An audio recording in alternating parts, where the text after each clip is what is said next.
Welcome back. The problems at Eskom do not seem to be abating. Labour unions representing Eskom employees are unhappy with the introduction of independent power producers and the dual appointment of Jabu Mabuza as acting chief executive officer as well as chairperson of the board. Senior managers at the power utility are also demanding a salary increase.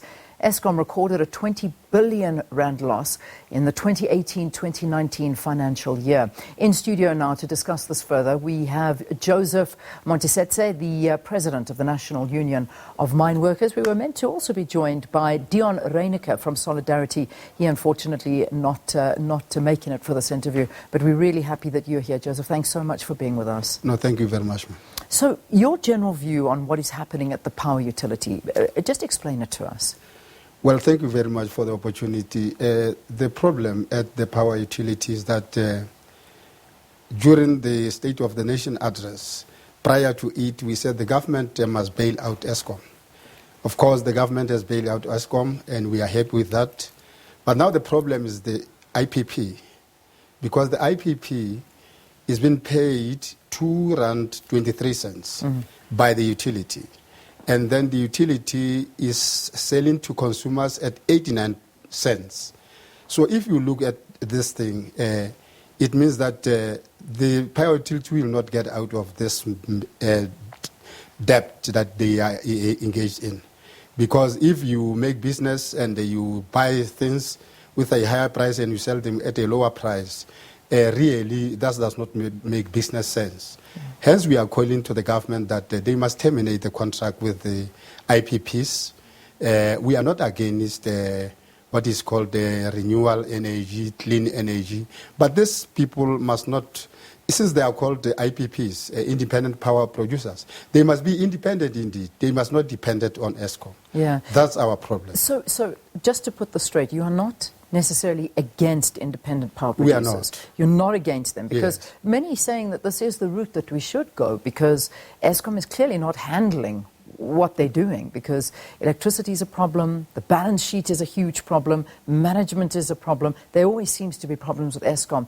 So hoping that independent power producers will work. So you're not against them, but you're just against pricing models. We are against pricing models. We are saying they must stay outside Eskom because they are eating on the fiscus of Eskom. Yeah. We believe that Eskom can get out of the problem of losing money, because if you take the 20 billion that Eskom has lost and the 21 billion that has been paid to IPPs, it means that if it was not the case of a contract with IPPs, Eskom would not lose such a money.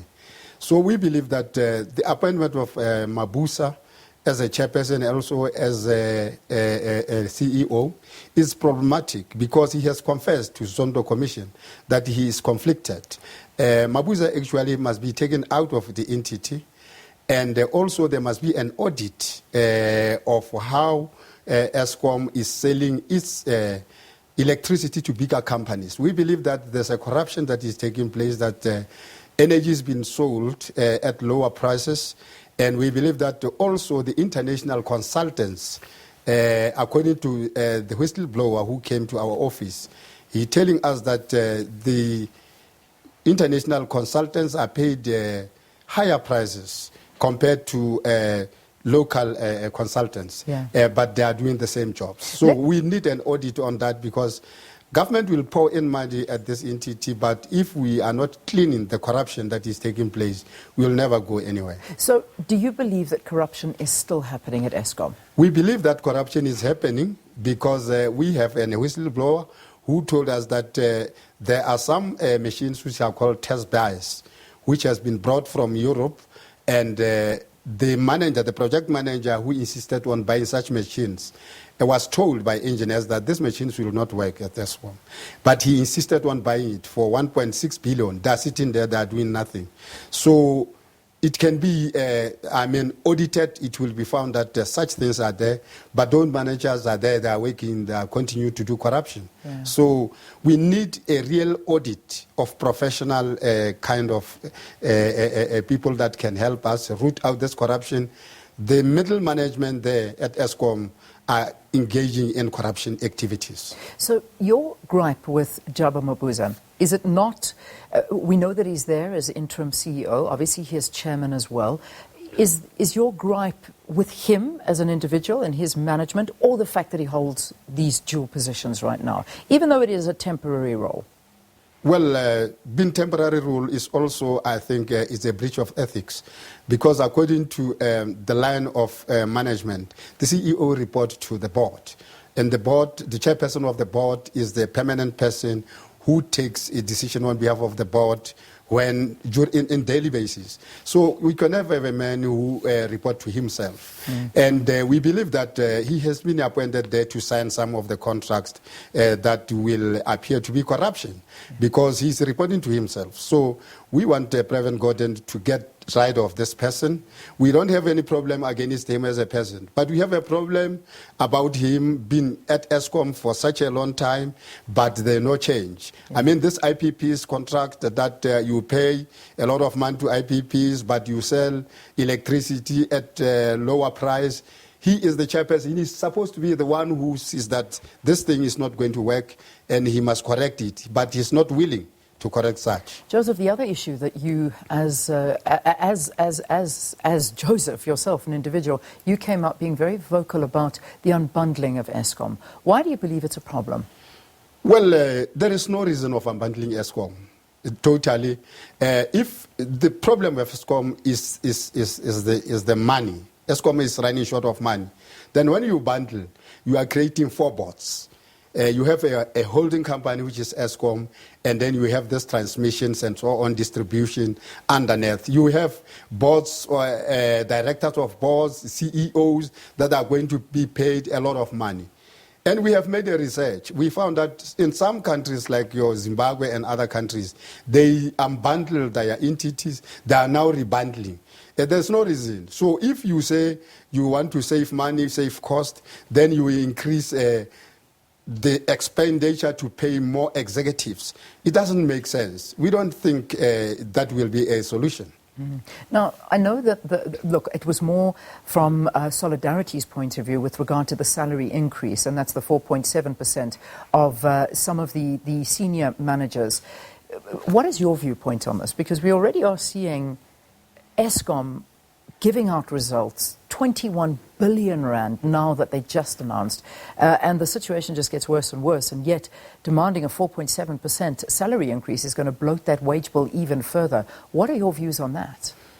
Well, we have said that the Eskom must actually, there has been some kind of a bigger structure of Eskom where the head is big and the body is thin, where then you will have this managers, a lot of them consuming a lot of money.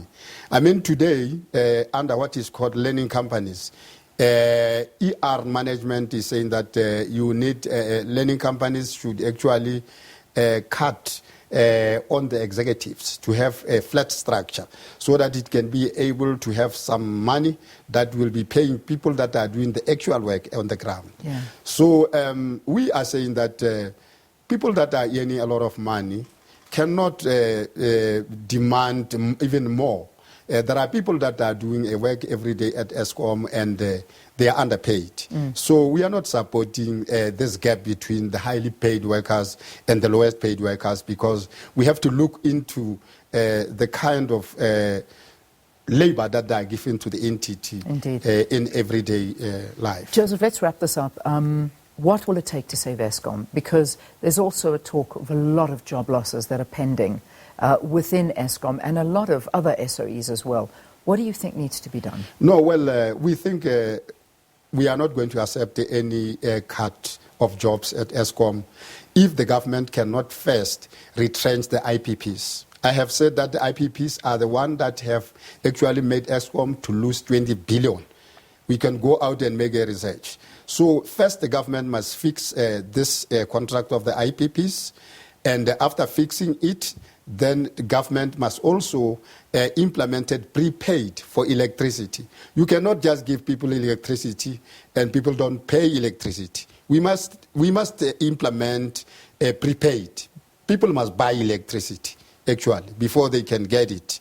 And then government also make an audit to find out whether big businesses are not being given electricity free of charge. That audit must go down to check on procurement, stop corruption at Eskom.